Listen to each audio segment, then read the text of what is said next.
it's also like, how do I make this table fun and welcoming and joyful and inclusive? And like, I want this to rule for people that come and watch this show. And I want my players to have a good time here.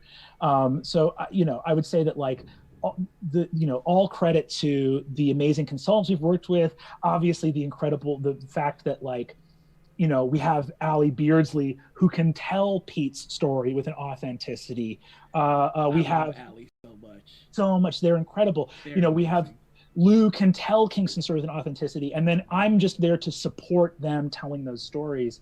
And that goes back to the bullet point question, which is, I know it's going to sound cliche, but it really, my number one bullet point is the you are there to serve the experience of the players. Now, I don't want to fall into the cliche or the trap of making it sound like a dungeon master is this like long suffering, like, like I made a big dinner for everyone and no one helped me clean up. I don't want to have that attitude to it. Like, I have a lot of fun being a dungeon master.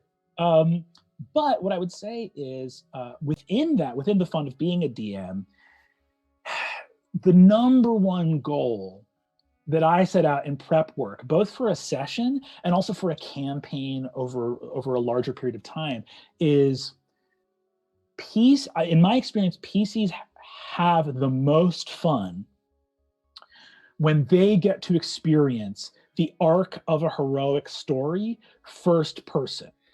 And they get to feel like, oh my God, I'm living in a story first person. Because we've all watched amazing stories third person. You're passively consuming a movie, but the experience of like, no, I'm speaking in the first person and I'm making these choices, and the consequences of them feel like I'm tumbling forward in this heroic storyline.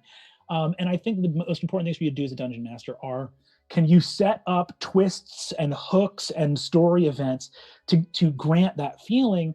And Absolutely. can you set up players to confirm their identity, right? If someone wants to play, the archetypal fast talker, high deception character,